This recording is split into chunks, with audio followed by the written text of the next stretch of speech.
మన ప్రభువును రక్షకుడైన యేసుక్రీస్తు వారి యొక్క శుభనామంలో మీ అందరికీ కూడా వందనాలు, శుభాలు. దేవుని మహాకృప చేత ఉదయకాలంలో ఈ రీతిగా ప్రభుని ఆరాధించుకునేటువంటి ఈ మంచి సమయాన్ని దేవుడు మనకి అనుగ్రహించాడు. అందుకని మనం దేవునికి ఎంతో రెండు చేతులతో ఒకసారి గట్టిగా దేవునికి స్తోత్రం చెల్లిద్దాం. వారంలో అనేక దినాలు మనకి కష్టాలు కలిగినప్పటికి కూడా దేవుడు కాపాడుతూ ఉన్నాడు. ప్రియులారా, దేవుని యొక్క సన్నిధిని, దేవుని యొక్క కార్యాలను మనం చూడడానికి మనం దేవుని ఎదుట కాచుకుని ఉండాలి. దేవుడు మన జీవితాల్లో అనేకమైన అద్భుతాలు, ఆశ్చర్యకార్యాలను జరిగించే దేవుడై ఉంటున్నాడు. దేవుని యొక్క సన్నిధిని ఆ పేతురు శిష్యులు మరి ఎప్పుడైతే వెంబడించారో గొప్ప అద్భుతమైన కార్యాలు జరిగాయి. ఈవేళ పాస్టర్ గారు ఎలా చేస్తే అలాగే చెయ్యాలి. అలా చేస్తే గొప్ప అద్భుతమైన కార్యాలు జరుగుతాయి.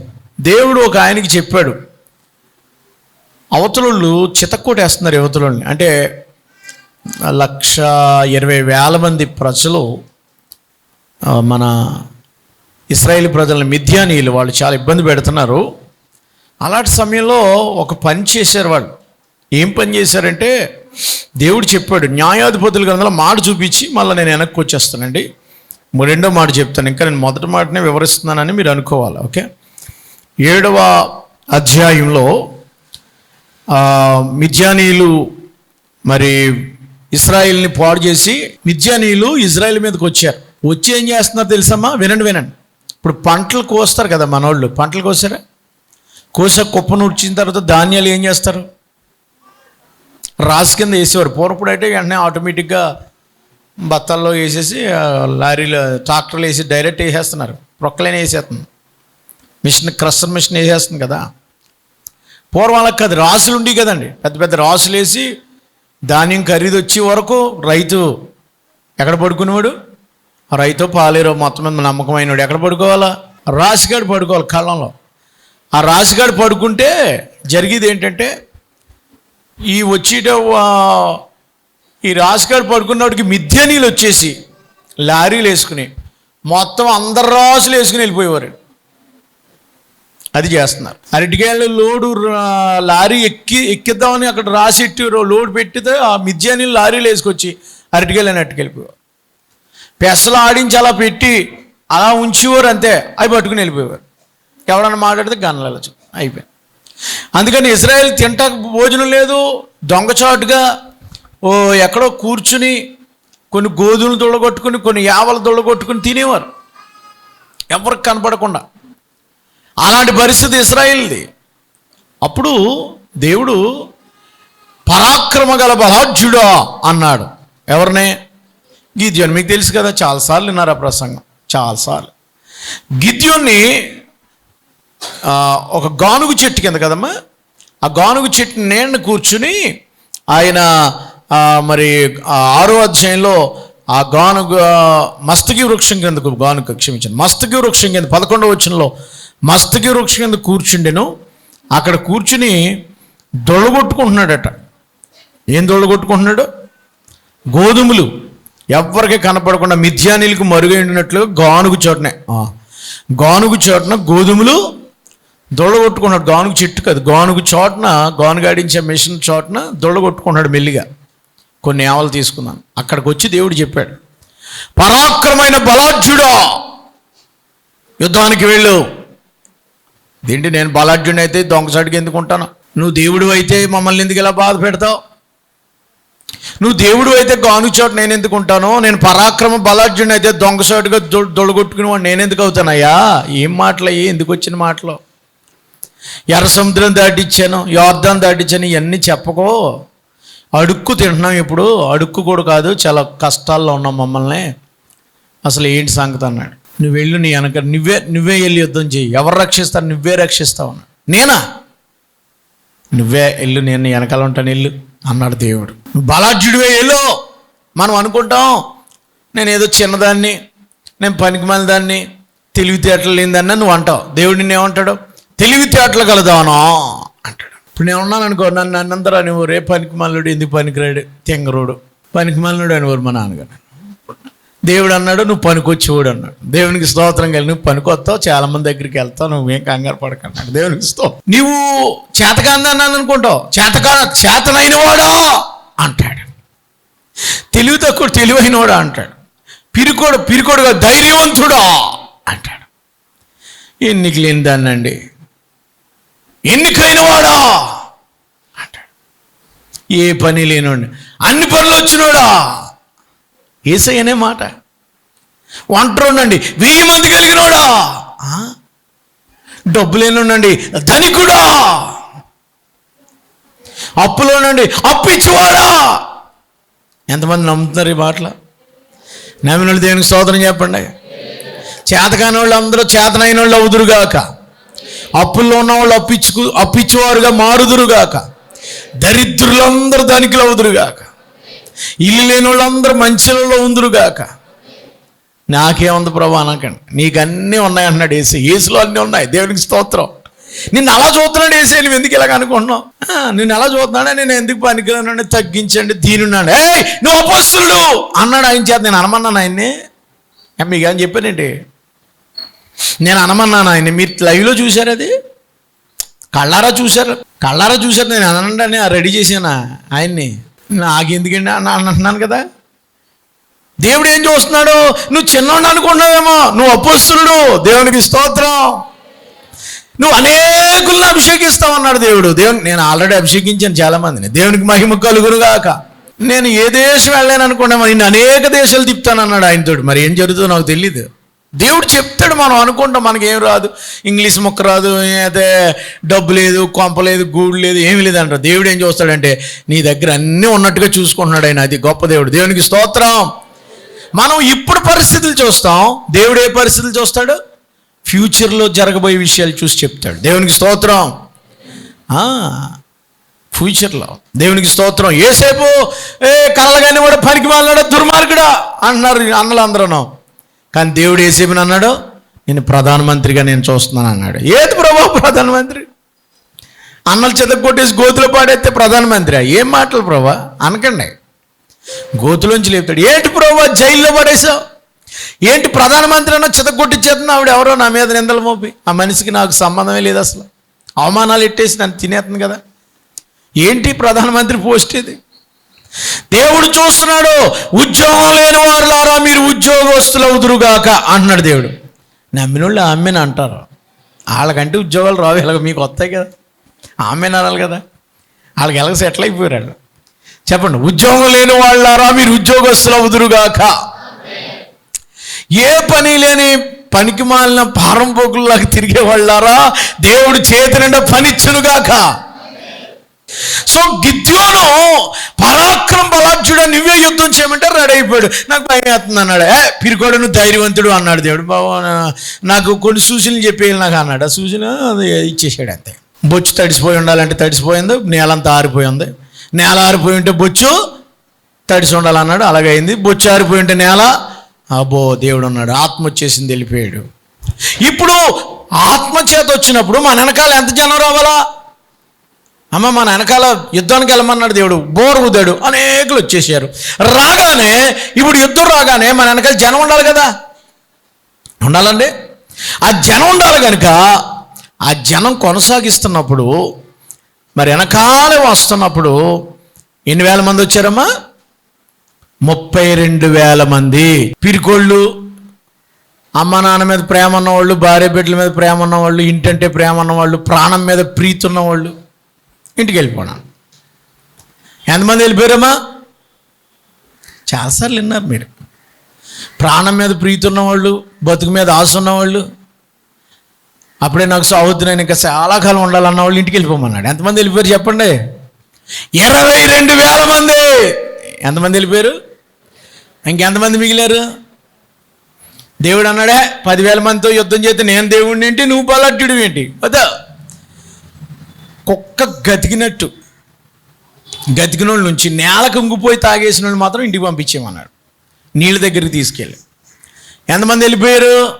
9,700 మంది వెళ్ళిపోయారు. 10,000 మిగిలారు అన్నాను కదా, 9,700 వెళ్ళిపోతే ఎంతమంది మిగిలారు? ఇప్పుడు 300 మంది మిగిలారు. దేవునికి స్తోత్రం. అసలే పిరికోడు, అన్ని భయపడిపోతే ఏళ్ళతోటి యుద్ధానికి వెళ్ళి అంటున్నాడు దేవుడు. దేవునికి స్తోత్రం కలిగి. ఎవరితోటి యుద్ధానికి? 300 మందితోటే యుద్ధం. అంతమంది అక్కర్లేదు, పెద్ద మంది అక్కర్లేదు, పెద్ద జనం అక్కర్లేదు, నేను ఉన్నాను కదా. ఇప్పుడు ఏం చేయాలంటే ఈ 300 మందితో యుద్ధం ఎలా గెలుస్తారంటే, అందుకే సబ్జెక్టుకి వచ్చాను. ఏం చేయాలి? 7వ అధ్యాయం, న్యాయాధిపతుల గ్రంథము 7వ అధ్యాయము 16వ వచనం చదవండి. న్యాయాధిపతుల గ్రంథము 7వ అధ్యాయం 16వ వచనం. ఆ 300 మందిని 3 గుంపులుగా చేసి బోర్లను, వట్టి కుండను, ఆ కుండలలో దివిటీలను ప్రతివాని చేతికిచ్చి వారితో ఇట్లనెను. ఎవరిని చూసి చదవండి. నన్ను చూచి నేను చేసినట్లు చేయండి, అంతే. యుద్ధంలో గెలిచిపోతారు. దేవునికి ఎవరిని చూడాలి ఇప్పుడు? సేవకుని చూడాలి. ఎవరిని చూడాలి ఇప్పుడు? నన్ను చూసి, దేవుని కాదు అక్కడ, గిద్యోన్ని చూడాలా. దేవుడు గిద్యోన్లో ఉన్నాడు, పాస్టర్ గారిలో దేవుడు ఉన్నాడు, దేవుడు వెళ్ళమన్నాడు కాబట్టి ఆయన వెళ్తున్నాడు. కాబట్టి ఇప్పుడు మందసం మోసే యాజకులను చూసి యుద్ధానికి వెళ్తున్నటువంటి ఆ ఎవరిని చూడాలి? గిద్యోన్ను చూడాలా. నన్ను చూసి నేను ఎలా చేస్తాను అలా చేయండి, అంతే. యుద్ధంలో గెలుస్తారు, అంతే. దేవునికి స్తోత్రం. అమ్మా ఏం చేయాలండి? మాట్లాడట్లేదు.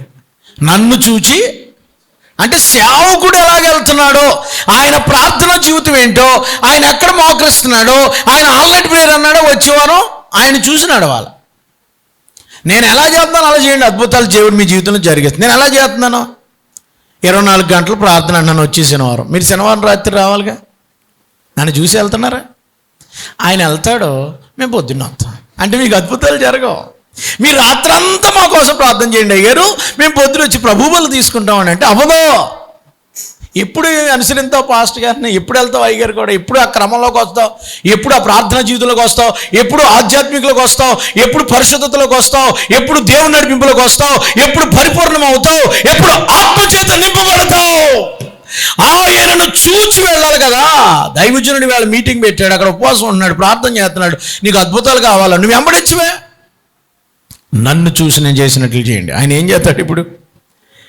ఇదిగో నేను వారి దండును కొట్టునట్టు పోవచ్చున్నాను, నేను చేయనట్లు 17వ వచనం, నేను చేసేటట్లే మీరు చేయాలి. అందుకని పాస్టర్ గారు చేయకోకుండా మీరు చేయకూడదు. పాస్టర్ గారు ఎలా చేయమంటే అలా తప్పు వచ్చిందని తేడా వచ్చారు. ఏం చేయాలి? నేను బోర్లు ఓదమన్నప్పుడే మీరు ఓదాలి, నేను ఆగమన్నప్పుడే మీరు ఆగల. కొండలు ఏం తీసుకోమన్నాడు? ఆయుధాలు ఏంటి? కత్తి కర్ర కాదు. ఏం తీసుకోవాలి? ఓ చేతితో బోర, ఓ చేతితోటేమో కుండ. ఏ కుండ? మట్టి కుండ.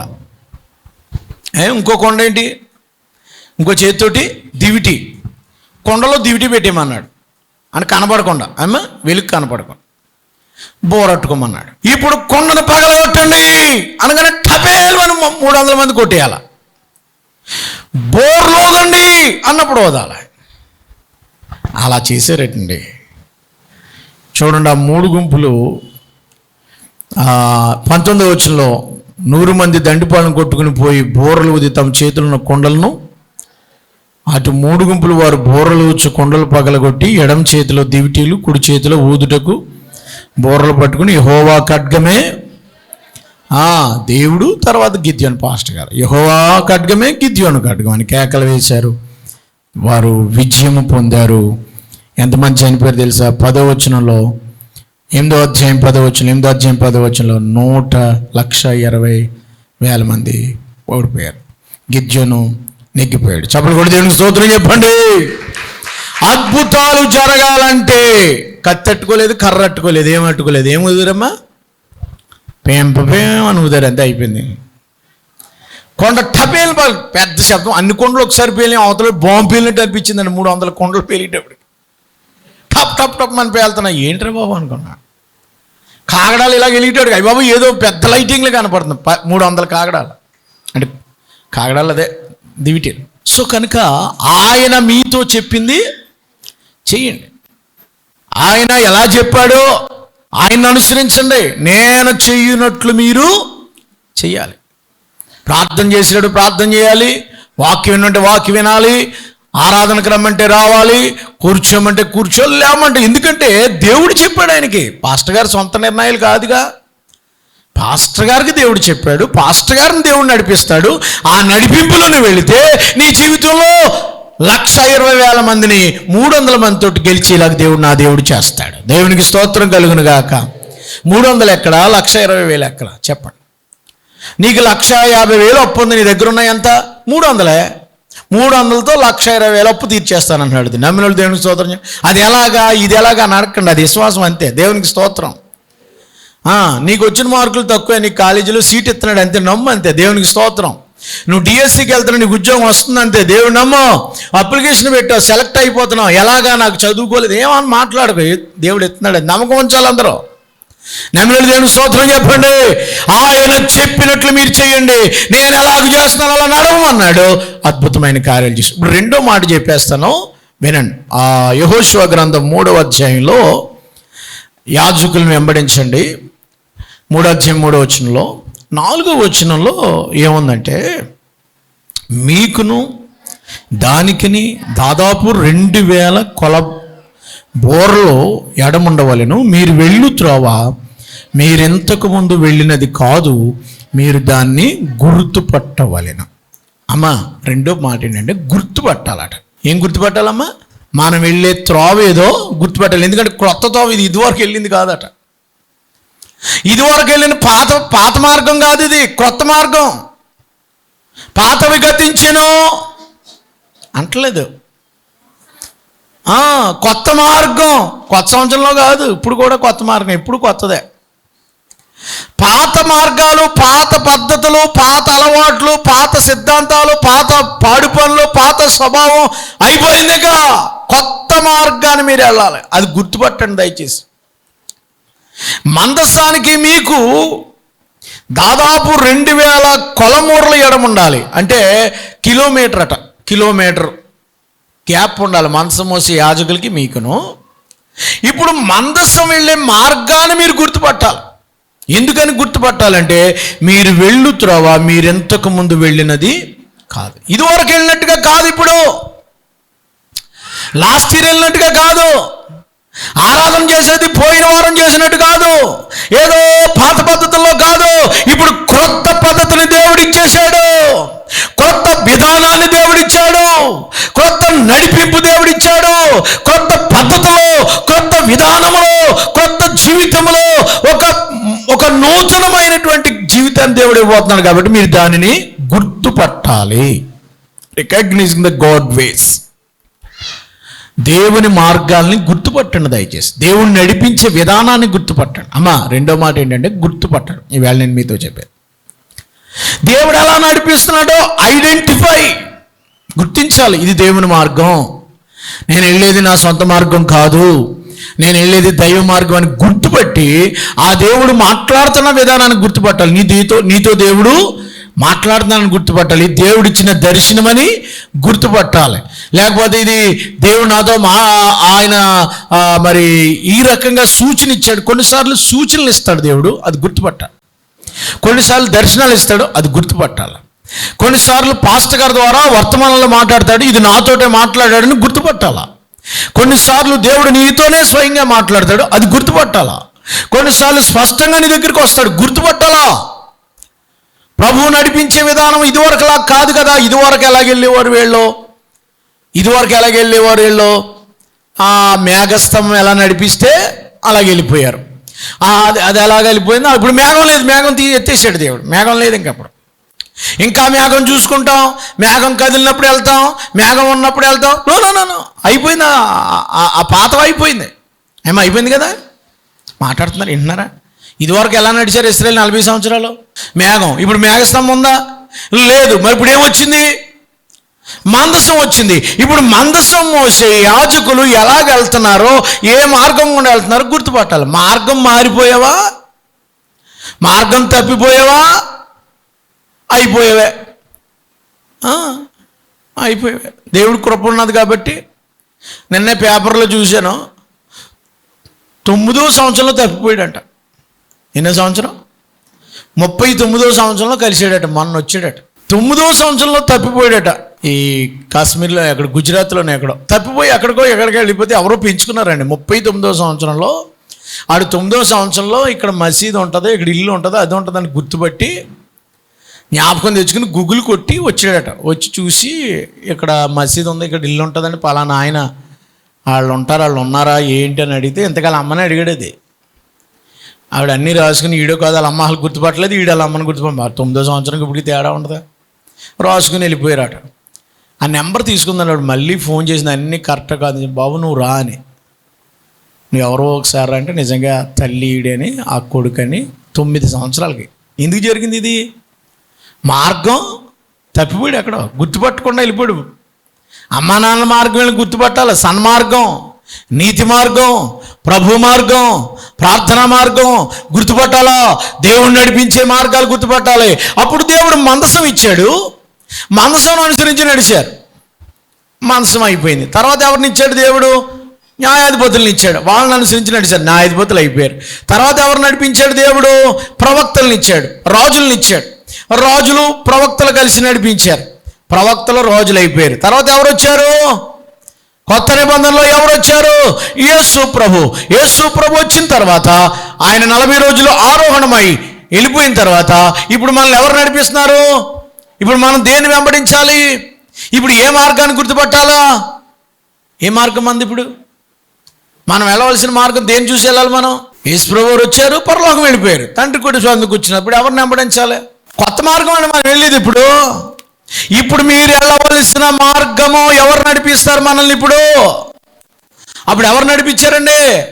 మేఘం నడిపించింది, తర్వాత టక్టగా చెప్పాలి, తర్వాత మనసు నడిపించింది, తర్వాత న్యాయాధిపతులు, తర్వాత రాజులు ప్రవక్తలు, తర్వాత యేసు ప్రభు వచ్చి మార్గాలు చెప్పేసి వెళ్ళిపోయాడు. తర్వాత కొత్త మార్గం, ఇంతవరకు వెళ్ళిన మార్గం కాదు, ఆ మార్గాన్ని గుర్తుపెట్టాలా. యేసు ప్రభు వారు చెప్పారు ఏమని? యోహాను సువార్త చూడండి ఒకసారి. యోహాను సువార్తలో దేవుడు మాట్లాడుతున్నాడు ఏమని? 14వ అధ్యాయం 16వ వచనం చదవండి.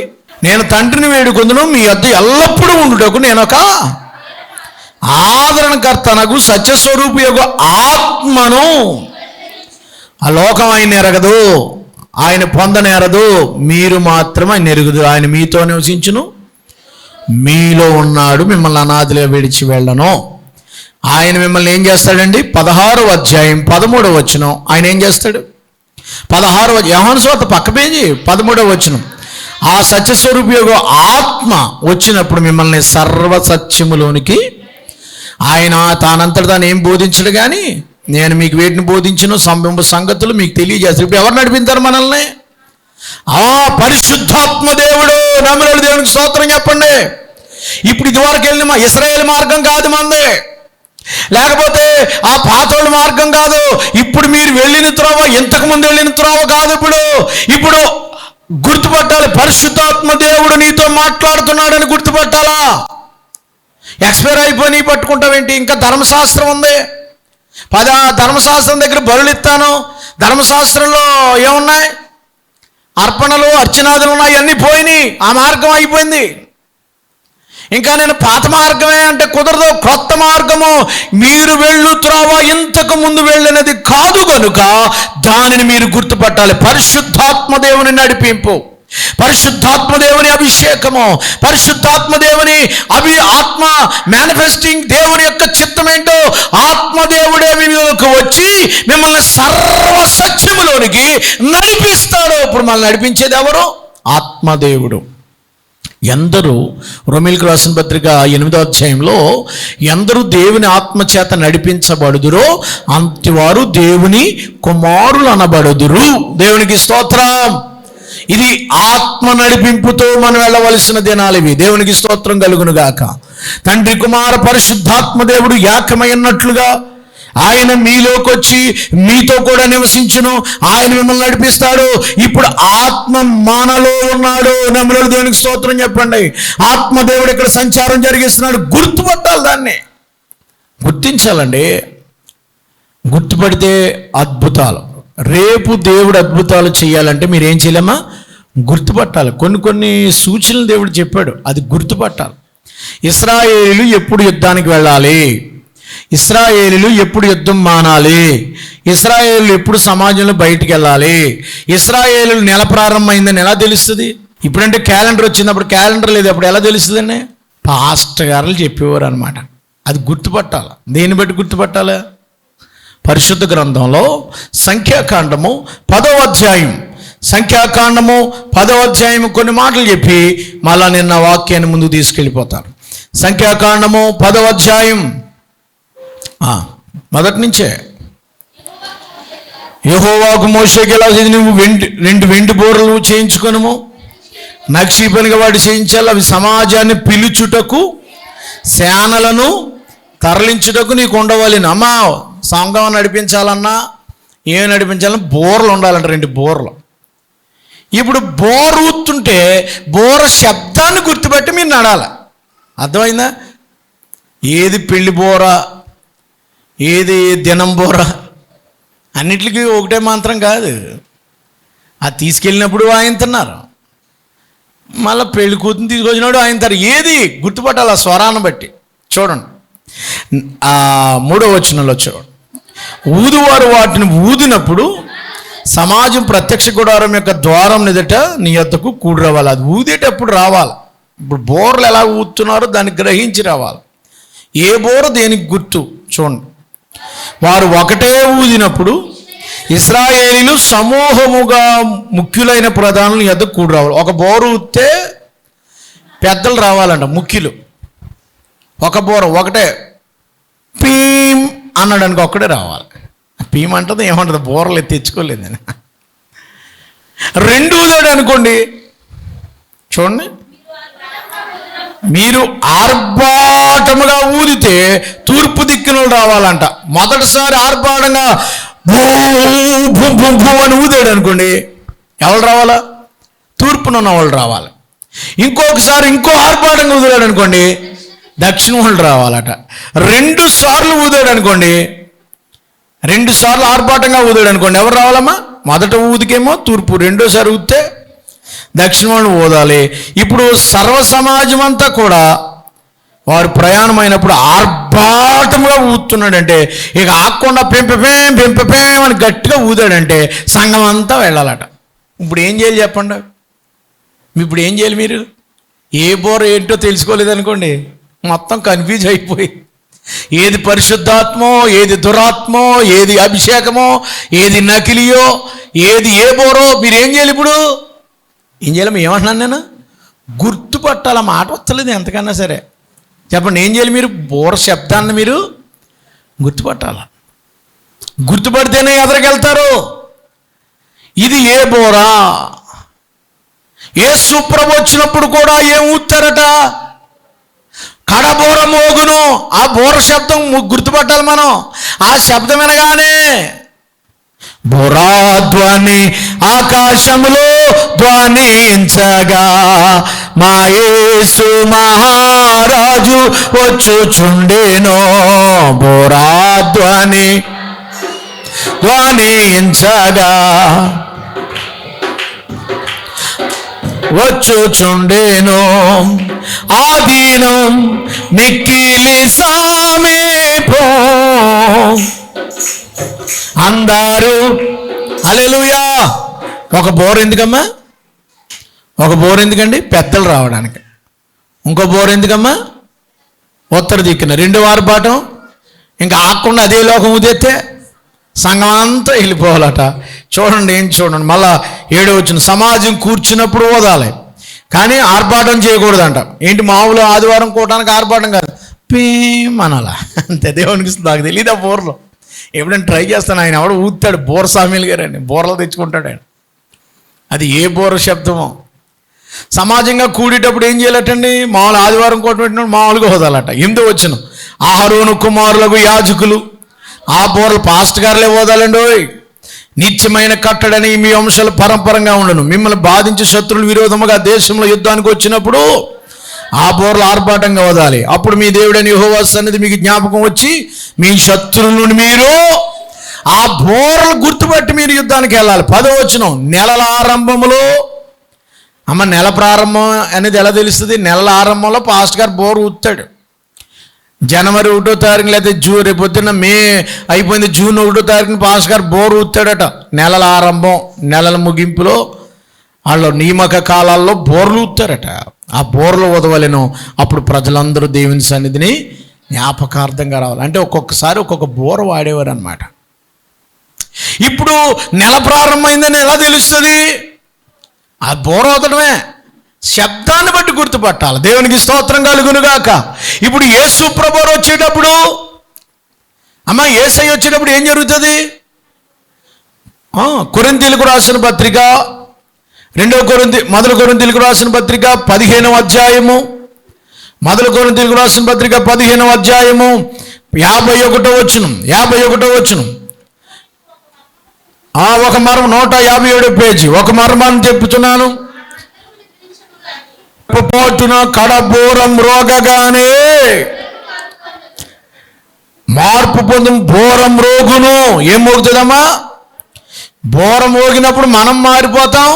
బోరం మోగినప్పుడు చచ్చిపోయిన వాళ్ళు కూడా లేచిపోతారట. చప్పలు కూడా దేవునికి స్తోత్రం చెల్లించండి. అక్కడ ఉంది చూడండి. బోరం రోగినప్పుడు మృతులు అక్షలుగా లేపడుదురు. మనము మార్పు, ఆ బోర కోసం ఎదురు చూడాలి. ఏ బోర అది? ఏమంటే పరలోకం. ఏ బోర అది? ఓ బోర ఊతారంట. మీకు దోతలు వస్తున్నాయి కదా, ఏదో ఏ బోర అది? మొదటి దశలోనికి రాసిన పత్రిక 4వ అధ్యాయం. మీకు అదే అర్థం అవటానికే చెప్తున్నాను. మరి నేను మొదటి దశలోనికి రాసిన పత్రిక 4వ అధ్యాయము 16వ వచనం. ఆర్భాటముతోను బోర ఎలాగొస్తుందండి? ప్రధాన దూత శబ్దముతోను దేవుని బోరతోను పరలోకము నుండి వస్తుంది ఒక బోర. ఏ బోర అది? భూ అని పెద్ద బోర శబ్దం పరలోకం నుండి వినపడుతుందట. అప్పుడు మనం అందరం కూడా రెప్పపాటున మారిపోవాలి. చనిపోయిన వాళ్ళు కూడా లేస్తారు. అప్పుడు అందరం కలిసి పరలోకం వెళ్ళిపోతాం. దేవునికి స్తోత్రం కలుగును గాక. ఆ బోర శబ్దం వింటేనే కొంతమందికి వినపడుతుంది. ఏంటి బోర మోగిందా, వెళ్ళిపోయారా? ఈ పక్కన ఉన్నవాడు ఉండదు, అలా ఆయన ఉండడు, ఈవిడ ఉండిపోతుంది. ఇదేంటి ఏమైపోయింది? బట్టలు అలాగే ఉన్నాయి, మనిషి లేదు. వేసుకున్న బట్టలు అలాగే ఉన్నాయి, మనిషి లేదు. మనిషి ఉండదు అందులో. పొలంలో ఉన్నవాళ్ళు అరకలు ఇద్దరు దున్నుతున్నారు. ఒకడు వెళ్ళిపోయాడు, ఒకడు లేడు. వెళ్ళిపోయాడు. ఈడబ్బా మాయమైపోయాడు. బోర అవతలకి ఆ బోర వినపడుతుందా నీకు? ఆ బోర వినపడాలంటే బోర శబ్దాన్ని గుర్తుపట్టాలి. దేవునికి స్తోత్రం. ఆయన రాకడ బహు సమీపంగా ఉంది. గుర్తుపట్టాలి. ఇప్పుడు మనల్ని ఎవరు నడిపిస్తున్నారంటే ఆత్మదేవుడు. గుర్తుపట్టావా? అద్భుతాలు చూస్తావు. గుర్తుపట్టలేదా? చూడలేవు. గుర్తుపట్టాలా? యేసుప్రభువారు తిరిగి లేచారండి. ఏ రోజుని? యేసుప్రభువారు 3వ రోజున తిరిగి లేచాడు. ఆయన ఆ లేచిన వెంటనే ఆయన చాలామందికి కనపడ్డాడు. ఇద్దరు ఎమాయిస్ మార్గాన నడుచుకుంటూ వెళ్తున్నారు. ఎమాయి అనే మార్గాన్ని క్లైపా ఇద్దరు వెళ్తున్నారు. వాళ్ళతోటి పక్కన వెళ్తుంటే వాళ్ళిద్దరు మాట్లాడుకుంటున్నారు. ఏంటో యేసుప్రభు లేచాడు అంటున్నారు. మరియమ్మ చూసిందంట, మగ్దలేని మరియమ్మ. పేతురు గారు వెళ్ళి చూశారంటే సమాధి ఖాళీగా ఉందంట. సాయంకాలం మాట్లాడుకుంటున్నారు 6 గంటల 5 గంటల టైంలో. ఏంటో ఇలాగా జరుగుతుంది, ఎందుకు ఎలాగవుతుందో ఏంటో అనుకుంటుంటే పక్కన ఇంకొక ఆయన వచ్చి ఏం మాట్లాడుకుంటున్నారు మీరు అన్నాడు. పక్కన ఒక ఆయన వచ్చి ఏం మాట్లాడుతున్నారు మీరు అన్నాడు. ఏం మాట్లాడుకోవడం ఏంటి? నీకు ఒక్కడికే తెలియదండి ఈ సంగతిలో. ఊరంతా టాంటం అయిపోయింది. నువ్వేదో కొత్త ఊరు నుంచి వచ్చినట్టు. యెరూషలేము అంతా టాంటం అయిపోయి పొద్దు నుంచి పెద్ద గొడవ కింద ఉంది కదా. ఈ సంగతి ఏ సంగతులు అన్నాడు. ఈ సంగతులు నీకు అసలే తెలీదా? ఆయనే ఒక ఆయన ఉండేవాడు 30 సంవత్సరాల వరకు. ఆయన ఎక్కడ పెరిగాడో మాకు అసలు తెలీదు. 30 సంవత్సరంలో బయటకు వచ్చాడు ఆయన. వచ్చిన తర్వాత ఆయనేమో బాప్తిసం పొందినాడు. పావురు ఏమొచ్చింది అన్నారు. మేము అందరం చూడటానికి వెళ్ళాం. అక్కడేమో ఎవరికో జ్వరం వస్తే బాగు చేసాడు. చచ్చిపోయిన యాయిర్ కుమార్తెను బాగు చేశాడు. వెళ్ళిపోయి మేము అందరం మారిపోయాం. ఆయనే మెస్సయ్య అనుకుని మేము నమ్మేశాం. ఆయన ఎంత గొప్ప కార్యాలు చేశాడు అనుకున్నాం. మీకు అంతెందుకు, ఆయన నీళ్ళ మీద నడిచేసాడు. మాకు ఆశ్చర్యమైపోయింది. దెయ్యాలు మొదలు కొట్టేసేవాడు. కొన్ని వేల మంది మొత్తం ప్రపంచమంతా ఆయన వెనక్కి వెళ్ళిపోయారు. పాస్టర్ గారు, ప్రధాన యాజకులు ఏం చేయలేకపోయారు. అంతెందుకు మన వారం 15 రోజుల క్రితం చచ్చిపోయిన లాజరును బ్రతికిచ్చేసాడు. 4 రోజులు కుళ్ళిపోయినోడిని. మొత్తం ఊరు మేము వీధులంతా ఊరేగించేసాం. జై జై అన్నాం. ఆయన మొన్న ఏం చేశారంటే సిలువేసి చంపేశారు. సమాధి చేశారు ఆ యేసేపు సమాధిలోనంట, అరిమతయి యేసేపు సమాధిలో. ఇప్పుడు వీళ్ళు చూస్తే లేడంట. మాకేం అర్థం అవ్వట్లేదు. పొద్దునే మగ్దలేని మరియా చూసిందంట, ఇందాకేమో పేతురన్న చూశాడంట, మాకేం అర్థం అవ్వట్లేదు అన్నారు. లేఖనమును నమ్మలేని మందమతులారా, యువతలైన మాట్లాడుతున్నాడు. లేఖనాలు నమ్మలేరు, దేవుని మాటలు గుర్తించలేరు, దేవుని చిత్తాన్ని గుర్తించలేకపోయారే మీరు.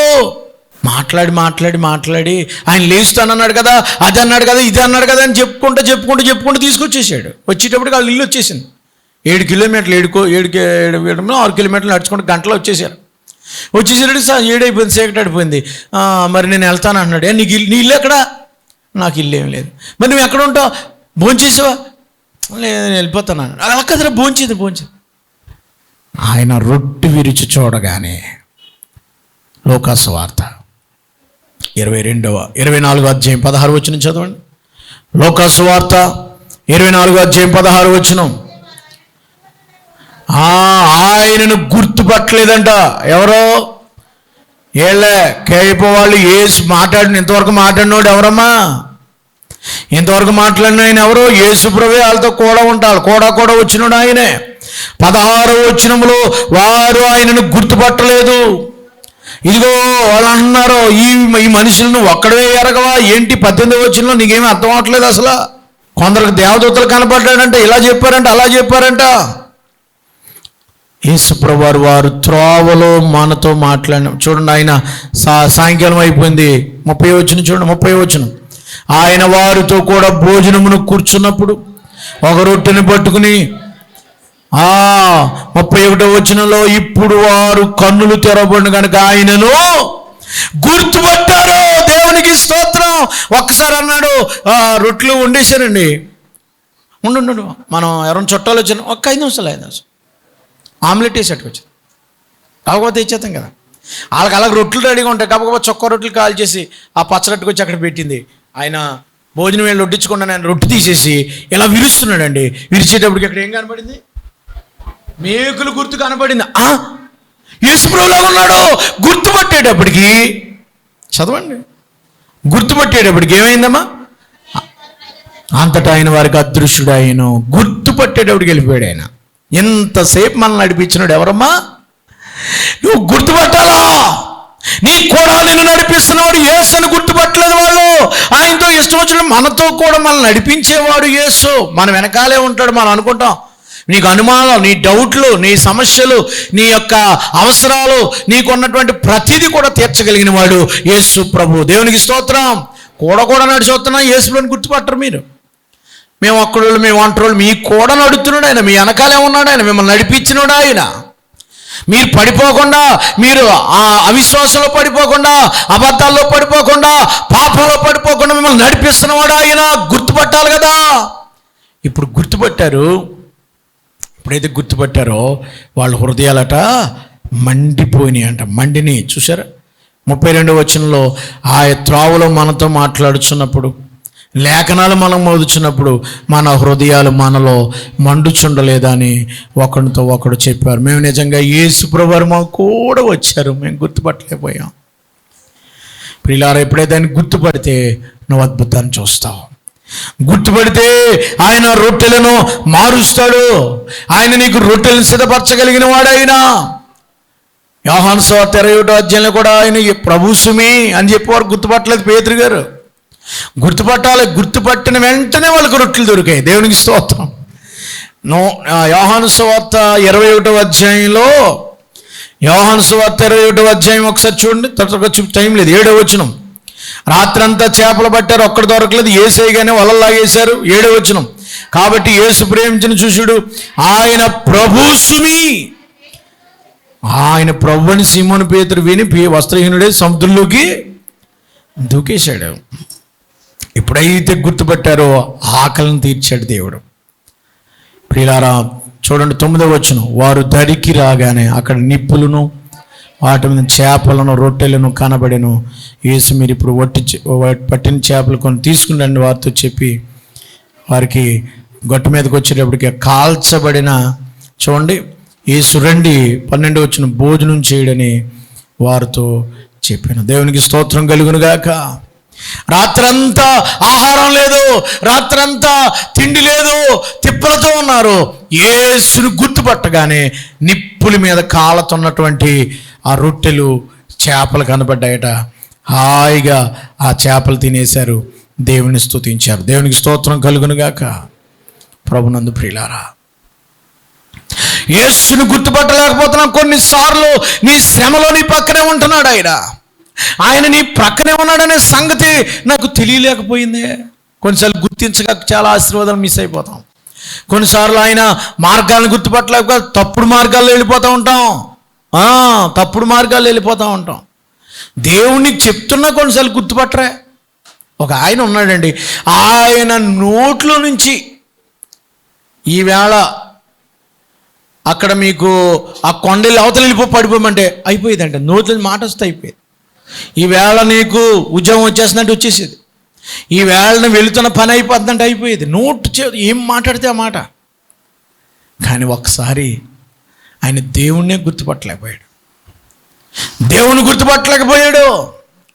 తన ఇష్టమైన మార్గంలో వెళ్ళిపోతున్నాడు, దుర్నీతి మార్గంలో వెళ్ళిపోతున్నాడు, అక్రమైన మార్గంలో వెళ్ళిపోతున్నాడు. గుర్తుపట్టలేదా దెబ్బతింటావు, గుర్తుపట్టావా ఆశీర్వదించబడతావు. సంఖ్యాకాండము 22వ అధ్యాయం, సంఖ్యాకాండం 22వ అధ్యాయం ఒకసారి తెరిచినట్లయితే నేను ఒక 2-3 నిమిషాలు నా వాక్యం చెప్పి ముగించేస్తానండి. సంఖ్యాకాండం 22 గుర్తుపట్టలేనోడి గురించి చెప్పేసి ముగించేస్తాను.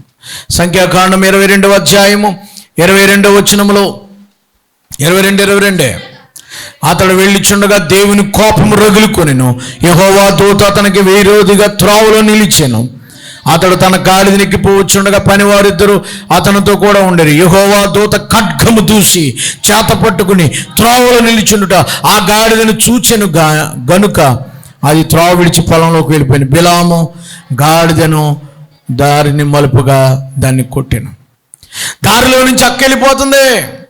యెహోవా ద్రాక్ష తోటలోకి తీసుకెళ్ళిపోయింది, సందుల్లోకి తీసుకెళ్ళిపోతుంది, గోడ పెట్టి టపీళ్ళు కొట్టింది.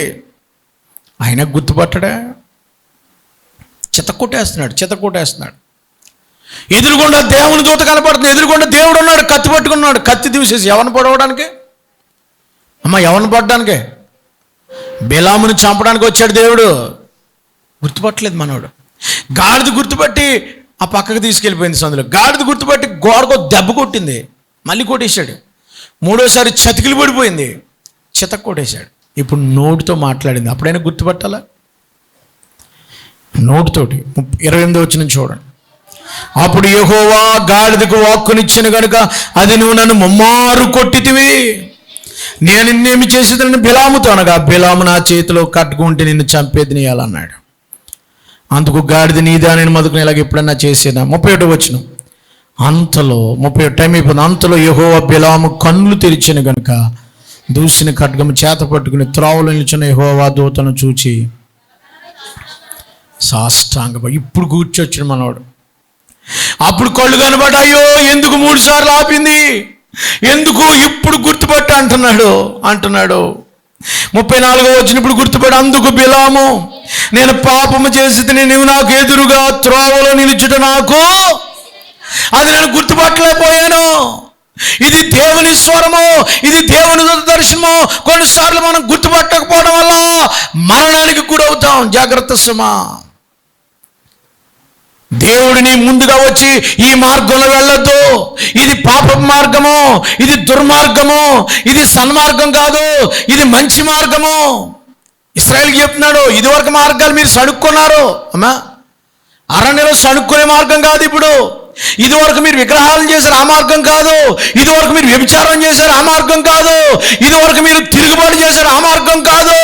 ఇప్పుడు దేవుడు మందసం ఎలాగెళ్తుందో ఆ మార్గాన్ని గుర్తుపట్టాలా. ఇప్పుడు పరిశుద్ధాత్మ దేవుడు ఎలా నడిపిస్తున్నాడో అది గుర్తుపట్టు. నీకు అద్భుతమైన కార్యాలు దేవుడు జరిగిస్తాడు. దేవునికి స్తోత్రం కలుగును గాక. గుర్తుపట్టలేదు. పేతురుపత్రిక 2వ పేతురుపత్రిక 2వ అధ్యాయం 15వ వచనంలో గుర్తుపట్టలేదు కనుక ఏం జరిగిందమ్మా? తిన్నని మార్గమును విడిచిపెట్టి బేరు కుమారుడైన బిలాము పోయిన మార్గమున త్రోవన తప్పిపోయిరి. ఆ దుర్నీతి వలన బహుమానం కలుగు ప్రేమించి అతడు చేసిన దానికి అతిక్రమం నిమిత్తమై గద్దింపబడి నోరు లేని గార్ధపు మానసరం మాట్లాడినందున ఆ ప్రవక్త వెర్రితనం గుర్తుపట్టలేదు, ఖడ్గము చేత చంపబడ్డాడు. దేవుని స్వరాన్ని గుర్తుపట్టలేదు కనుక, దేవుని దర్శనాన్ని గుర్తుపట్టలేదు కనుక, దేవుని నడిపింపుని గుర్తుపట్టలేదు కనుక, ఆత్మస్వరం మాట్లాడుతున్నప్పుడు కొన్నిసార్లు మనం గుర్తుపట్టం. ఒక్కొక్కసారి మనుషుల్ని కూడా దేవుడు అనేస్తాం మనోళ్ళు అనరమ్మా. గుర్తుపట్టకపోతే శాపమే. నువ్వు దేవుడు మాట్లాడుతున్నాడు గుర్తుపట్టాలి. ఈ మార్గం దేవుడు వెళ్ళమన్న మార్గమే నేను గుర్తుపట్టాలి. కొన్నిసార్లు మనుషులు మాట్లాడుతుంటే దేవుడు మాట్లాడుతున్నాడు అంటారు కొంతమంది. నువ్వు దేవుళ్ళు అంటాడు, ఆడు దేవుడే. ఒకసారి ఇలాగే దేవుడు అన్నారండి, ఇది దైవస్వరమే కానీ.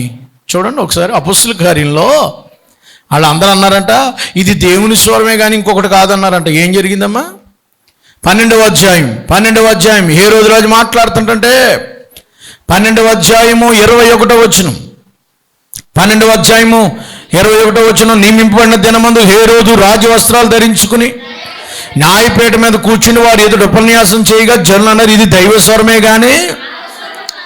జాగ్రత్త, ఏది దైవస్వరమో ఏది మానవస్వరమో తెలియట్లేదు, మనుషులు పొగిడేయటమే. నిజంగా దేవుళ్ళో మాట్లాడాడండి. ఆయన మాట్లాడితేనండి ఎంత బాగుంటుందండి. ఆ రీల్స్లో ఆవిడ మాట్లాడుతుంటేనండి, ఆ మనిషి దేవుడి మాటలు మాట్లాడుతుందా, డబ్బులు ఆగటాక మాట్లాడుతుందా, మనుషులను ఆక్కోటాక మాట్లాడుతుందా, అది గుర్తుపట్టలేవు నువ్వు. మానవ స్వరం కాదు, ఇది దైవ స్వరం అన్నారు. ఏమైందమ్మా? పురుగులు పట్టి చచ్చిపోయాడు. మీరు అన్న మాటలకు పురుగులు పట్టి చచ్చిపోతారు. ఎవరిని పొగడకండి, దేవునికి స్తోత్రం కలిగి. కింద ఉంది చూడండి, అక్కడ దేవుని మహిమ పరచనందున వెంటనే ప్రభుదూతను మొత్తిన కనుక పురుగులు పడి. జాగ్రత్త, దైవస్వరం ఏదో మానవ స్వరం ఏదో గుర్తుపట్టండి, దేవుని నడిపింపుని గుర్తుపట్టండి. బిలాము గుర్తుపట్టలేదు, నాశనం అయిపోయాడు. దేవుడు ఆత్మ ఇచ్చాడు, దేవుడు దర్శనం ఇచ్చాడు, కానీ గుర్తుపట్టలేదు. నీ జీవితంలో దేవుడు మాట్లాడుతున్నా దేవుని స్వరాన్ని ఎన్నిసార్లు బయట పెట్టేశావు, దేవుని చిత్తానికి ఎన్నిసార్లు వ్యతిరేకంగా తిరిగావు. చివరి మాట రూతు గ్రంథము. అందరూ ఒకసారి తెరిద్దామండి. 3వ అధ్యాయం 4వ వచనం చదువమ్మా. 4వ వచనం. అతడు పండుకొనిన తర్వాత అతడు పండుకొన్న స్థలమును గుర్తెరిగి లోపలికి పోయి అతని కాళ్ళు మీదనున్న బట్ట తీసి, పండుకొన నువ్వు చేయవలసిన దాన్ని అతడు నీకు తెలియజేయనని ఆమెతో అనగా, ఆమెను సెలవిచ్చిందంతా చేసిందని చెప్పిన. రూతమ్మ ఎవరండి ఇవిడి? రూతమ్మ గారికి చెప్పాడు. ఎవరు చెప్తుంది? నయోమి. ఏమన్నా తెలుసా? అత్త, నీ దేవుడు గొప్పోడని విన్నానత్త, నీ దేవుడు మంచోడు కనుక ఇతనే నిజమైన దేవుడు అని యెహోవా రెక్కల కిందకు వచ్చానత్త. అయితే మనకు పొలం ఏదత్త? పొలం ఉంది, మనల్ని విడిపించగలిగినాడు ఒకడు ఉన్నాడు. నీవు అతన్ని గుర్తుపట్టి, ఏముంది అక్కడమ్మా? అతడు పండుకున్న స్థలం ఏదో గుర్తుపట్టు. 3వ అధ్యాయం 4వ వచనంలో ఋతు గ్రంథం 3 గుర్తుపట్టాలి. రాత్రి పండుకుంటాడు. ఇప్పుడు బోయాజు ఇప్పుడు కళ్ళంలోకి వెళ్ళాడు. ఎక్కడికి వెళ్ళాడు బోయాజు? ఇందాక చెప్పాను కదా, కళ్ళంలో రాసులు అన్ని మొత్తం కళ్ళంలోకి వెళ్ళాడు. టెంట్లో పడుకుంటాడు. ఇప్పుడు అతడు ఎక్కడ పడుకుంటున్నాడో గుర్తుపట్టి మెదలకుండా వెళ్ళి ఎవరికి కనపడకుండా స్నానం చేసి తైలం రాసుకుని బట్టలు వేసుకుని ఇలా కాళ్ళ కాడ పడుకో. గుర్తుపట్టు అతను ఎక్కడ పడుకోండి. చాలామంది పనులు పడుకుంటారు, చాలామంది ఉంటారు. వాళ్ళెవరు కాదు, నువ్వు సరిగ్గా ఆయన గుర్తుపట్టాలా. యేసు ప్రభుని గుర్తుపట్టాలా. ఇది ప్రభు స్వరమని గుర్తుపట్టాలా. ఆయన కాళ్ళ దగ్గర పడిపో. ఎక్కడ పడుకోమన్నది? కాళ్ళ కాడ పడుకుని కాళ్ళు అట్టుకుని బతుమన్నాడు. కాళ్ళ కాడ పడుకో. ఎప్పుడు లెగుతాడో చూడు, గుర్తుపట్టు. లేచినండి పట్టుకో అంతే. ప్రభువా, నేను ఒంటిగట్టిదాన్ని అయిపోయాను, నేను విధవరాలని, నేను ఒంటరిదాన్ని. మా ఆయన గారికి 10 ఎకరాల పొలం ఉందంట, మా ఆయన గారికి ఇంకా ఏదో కొబ్బరి తోట ఉందంట, అది ఎవరు తీసేసుకున్నారో తెలీదు, నువ్వు అక్కడవే చేయగలవట. గుర్తుపట్టి బతిమాలి అడుగు, దేవుడు నిన్ను ఆశీర్వదిస్తాడు. నమ్మినోడు గట్టిగా దేవునికి స్తోత్రం చెప్పండి. యేసుని గుర్తుపట్టాలా. ప్రభు వారు ఎక్కడ ఉన్నారు గుర్తుపట్టాలా. ప్రభు స్వరాన్ని గుర్తుపట్టాలా. ఆయన ఆత్మను గుర్తుపట్టాలా. ఇది దేవుడు అని గుర్తుపట్టినప్పుడు దేవుడు నీతో మాట్లాడతాడు. గుర్తుపట్టారు. వెళ్ళిపోయి మధ్యరాత్రి పడుకుంది. మనోడు పడుకుని నిద్రపోతున్నాడు. గుర్రపట్టాడు. ఇవిడు మెల్లిగా కాలు దగ్గర పడుకుని ఆ దుప్పటి కప్పుకొని పడుకుంది. మానవుడికి 3 గంటలకి 4 గంటల 2 గంటలకి మెలుగు తులుకుపడ్డాడు. కాలుకాడు ఏదో తగిలి అయ్యో ఏంటి పిల్లిలాగా కుక్క పిల్లి కాబట్టి చూశాడు. మనిషి ఎవరు నువ్వు? అయ్యా మీ ఇంటి పేర్లు దాన్నే, మా ఆయన చచ్చిపోయాడు. నువ్వా రూతువా? పొద్దున్న వరకు ఉండమ్మా, మా పొలాలు ఉన్నాయంట, ఒంటిగట్టు దాన్ని అవసరం లేదు నాకు. అమ్మో నువ్వు చాలా నీతిమంతురాలు, పొద్దున్న వరకు ఉండమ్మా, ఈదిలో తగువ పెడదాం. నీ పొలం ఎవరెవరి దగ్గర ఉందో, ఎవరైనా విడిపించారేమో అడుగుతాను, ఎవరన్నా వస్తారన్నాడు. ఎవ్వరు రాలేదు పొలం విడిపించడానికి. నేను విడిపిస్తాను. రూతుని పెళ్లి చేసుకున్నాడు. ఆ భూస్వామికి భార్య అయిపోయింది, యజమానురాలు. అద్భుతాలు జరిగాయి. గుర్తుపడితే ఏం జరుగుతుందమ్మా? అద్భుతం. దేవుని యొక్క నడతలు, దేవుని యొక్క నడిపింపు, దేవుని యొక్క చిత్తాన్ని గుర్తుపట్టాలా. ఒక్కొక్కసారి పరిశుద్ధాత్ముడు వెళ్ళొద్దంటాడు, ఆగిపోవాలి. అపొస్తలుల కార్యం టైం లేదు, కానీ అపొస్తలుల కార్యములు 16వ అధ్యాయంలో వాళ్ళు గుర్తుపట్టలేకుండా ఆగిపోయారండి. దేవుడు అన్నాడు, ప్రభు వెళ్ళొద్దు అన్నాడు, ఆశకు వెళ్ళొద్దు అన్నాడు 16వ అధ్యాయంలో. అప్పుడు దర్శనం వచ్చింది, మాసిదోనియాకి రండి, మాకు వాక్యం చెప్పండి అని దర్శనం వస్తే ఇది దేవుని చిత్తమని గుర్తుపట్టాడు పౌలు గారు. 16 జంటికలే చదువుకోండి. వెళ్ళగానే లూదియం కనబడింది. యూరప్ ఖండం అంతా దేవుని సువార్తను ప్రకటించాడు. దేవుడు వెళ్ళమంటున్న స్థితిని గుర్తు. దర్శనం మాట్లాడవచ్చు, ఆత్మ ద్వారా మాట్లాడవచ్చు, ప్రవచనం ద్వారా మాట్లాడవచ్చు. దైవజనుడు ఆనందరావు గారికి ఒక ప్రవచనం వచ్చింది, దొన్నని బీడి భూములు దున్ను వెళ్ళు నువ్వు అక్కడ పరిచయం చేయమని. అది గుర్తుపట్టి సంవత్సరం కనిపెట్టి ఆయన ఇక్కడికి వచ్చాడు. ఇది దేవుని స్వరమే. నేను ఇంక ఉద్యోగానికి పని చేయకూడదు, నా సొంతం కోసం పని చేయకూడదు, దేవుని సేవ చేయాలని గుర్తుపట్టి ఈ స్థలానికి వచ్చి దేవుని చిత్తం బట్టి పనిచేసాడు కనుక నేటి వరకు ఆ సేవ నిలిచుండి ఫలిస్తుంది. నమ్మిన దేవునికి స్తోత్రం చెల్లిద్దాం. గుర్తుపట్టాలి. మీకు చాలాసార్లు చెప్పాను, అమెరికాలో భోజనం, 2 ఫ్రెండ్స్కి భోజనం పెట్టాడు ఫ్రెండ్. చాలా కాలం అయింది కలుసుకున్నామని. ఆ భోజనం పెట్టిన తర్వాత ఈ ఫ్రెండ్ ఇద్దరికి బిల్ కడుతూ, అమెరికాలో జేబులో గన్ ఉంటుంది అతనికి, బిల్ కడుతూ అనుకోకుండా ఈ ట్రిగర్కి తగిలేసింది. తగలగానే స్విచ్కి ఎప్పుడు పక్కోడు ఫ్రెండ్ గుండు గుచ్చుకుపోయి చచ్చిపోయాడు స్పాట్లో. పోలీసులు తీసుకెళ్ళిపోయారు. అతను మానసికంగా డిప్రెషన్లోకి వెళ్ళిపోయాడు, జైల్లో పెట్టేశారు. మిగిలిన ఫ్రెండ్స్ అందరూ వెళ్ళి, సార్ అతను మంచోడండి, జడ్జి గారి దగ్గరికి వెళ్ళారు. మంచోడండి, అతడు ఏ తప్పు చేయలేదండి, అతను వదిలిపెట్టేయండి అని అంటే జరిగింది ఏంటో తెలుసా? ప్రియ దేవుని బిడ్డలారా, సరే కోర్టులో మాట్లాడితే అతను క్షమించి వదిలేస్తానన్నాడు. బోన్లో నిలబెట్టారు. ఎరా తప్పు చేసావా, పొరపాటు జరిగిందా అని జడ్జి గారు అడుగుతుంటే ఏం మాట్లాడట్లేదు.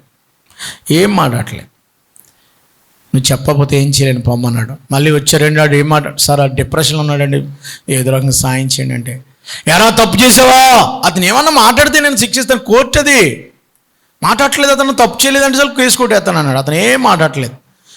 జడ్జి గారు ఇన్ని వాయిదాలు చూసి కోపం వచ్చేసి ఇతనికి ఉరిశిక్ష అనేసేసాడు పలానా రోజు. మరుసటి రోజు 3 గంటలకి 4 గంటలకు ఉరికిసుకొని వేసేస్తే పరుగు వెళ్ళిపోయారు. జడ్జి గారు ఎందుకండి ఇలా చేశాడు, పిచ్చోడు అయిపోయాడండి, ఉరిశిక్ష రద్దు చేయండి సార్ అంటే, నేనేం చేయను అతను ఏం మాట్లాడకపోతే. అయితే ఏదో చేయండి సార్ అంటే, ఒక అవకాశం ఉంది, రాష్ట్రపతి క్షమాభిక్ష పెడతాడు, ఆయనకు ఒక లెటర్ పెడితే అయిపోద్ది, లెటర్ రాసుకున్నాను. బాగుండ్రా, మేము రాయమని మీరే రాసి మా మాట అన్నాడు, మేము కనపడ్డామంటే వాడికి ఇరిటేషన్ వచ్చి కోపం వచ్చేది, పిచ్చోడు అయిపోతున్నాడు, మీరు వెళ్ళండి అని జడ్జి గారిని బ్రతిమాలితే ఆ సాయంకాలం జడ్జి గారు వెళ్ళారట. జడ్జి గారు వెళ్ళి బాబు అని పిలుస్తుంటే ఇలా వెనక్కి తిరిగి ఇలా గోడ పక్కన ఎలా ఉన్నాడంట. బాబు అని పిలిస్తే ఎవడన్నా అవతల పోరా అన్నాడు. ఒరే బాబు ఇలా తిరిగి ఇక్కడ సంతకం పెట్టరా, చాలు మ్యాటర్ నేను రాసుకున్నాను రా, నీకు క్షమాభిక్ష వస్తుందిరా, బాబు తిరగరా, రారా బాబు అంటే, పోరా నాకు గురిశిక్ష పడిపోయింది, ఎవడురా అవతల పోరా అని కేకలేసి తిడుతున్నాడు. కానీ ఆయన ఒక్కగానే ఆడు ముఖం కానీ చూడలేదండి. ఈ జడ్జి గారు కోపం వచ్చి కాగితం చింపి అవతల పడిపోయాడు. తెల్లారి ఉరిశిక్షకు ముందు నీకు ఏ కోరిక ఉందని అడుగుతున్నారు. 2 రోజుల్లో ఉరిశిక్ష ఏం కోరికనంటే ఆడు బుర్రగొక్కున్నాడంట. నీ కోరికలే ఉంటాయిరా, నిన్న జడ్జి గారు వచ్చి ఏంటంటే అతను అడుగుతాడు, ఎవరు నిన్న జడ్జి గారు వచ్చి నీకు క్షమిస్తాను, ఉరిశిక్ష రద్దు చేస్తానంటే నువ్వు వినలేదురా.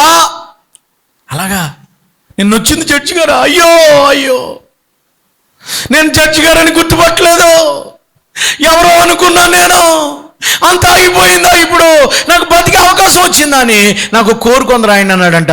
అదేంటనంటే రెడ్ అక్షరాలతో పేపర్లు వేయండి. అదేంటో తెలుసా? నాకు ఉరిశిక్ష పడుతుంది, నా స్నేహితుడిని చంపనిందుకు కాదు. మరి ఇంకెందుకు, అందుకే వేస్తున్నాను గురు అన్నాడు ఆయన.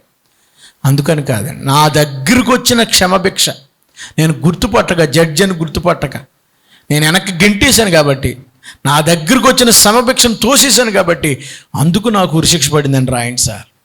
కొంతమంది అయినా మారుతారు. దేవుడు నీ దగ్గరికి వచ్చి వాక్యం ద్వారా మాట్లాడుతుంటే నువ్వు మారు మనసు పొందకుండా, దేవుని చిత్తంలో రాకుండా, తిన్నని మార్గాన్ని విడిచిపెట్టి వేరే మార్గంలోకి వెళ్ళిపోతున్నావు. రూతు చెడు మార్గాన్ని విడిచిపెట్టి, విగ్రహారాధన మార్గాన్ని విడిచిపెట్టి యేసు మార్గంలోకి వచ్చి ఆశీర్వదించబడింది. తల వంచుదాం, ప్రార్థన చేద్దాం, యేసు మార్గాలను గుర్తుపడదాం. యేసయ్యా, నీ మార్గాలేంటో మాకు బయలుపరచు నాయన. నీ మార్గాన్ని గుర్తుపెట్టేవాడిగా మమ్మల్ని చేయి ప్రభువా. ఓ చిన్న ప్రార్థన, చిన్న ప్రార్థన, చిన్న ప్రార్థన, చిన్న ప్రార్థన. దేవుని మార్గాల్ని గుర్తుపట్టడం మనం ఆలోచిద్దాం. దేవా, నీ మార్గాలు నాకు బోధించు నాయనా. నాయనా, నీ మార్గాలు నాకు బోధించయ్యా, నీ మార్గాలు నాకు బోధించు నాయనా. గుర్తుపడదాం. ప్రార్థన. మహాపరిశుద్ధుడు అయిన మా తండ్రి, అద్భుతాలు మా జీవితంలో జరగాలంటే గుర్తుపట్టాలి. ఒకటి, సేవకుడిని వెంబడించాలి. మందసం మోస్తున్న మందసాన్ని సేవకుని వెంబడి. రెండవది, నీ అడుగు జాడలు గుర్తుపట్టాలి. మందసం వెళుతున్న మార్గాన్ని గుర్తుపట్టాలి. మా సొంత మార్గాలు కాదు ప్రభువా. నాయన, బిలాము గుర్తుపట్టగా నాశనం అయిపోయాడు. రూతు గుర్తుపెట్టి ఆశీర్వదించబడింది. ఓ నాయన, మా జీవితాల్లో నడిపించే విధానాన్ని, మీ చిత్తాన్ని గుర్తుపట్టి ముందుకెళ్ళే భాగ్యం దయచేయమని యేసు ప్రభువారి పేరట వేడుకొనుచున్నాము తండ్రి. ఆమేన్.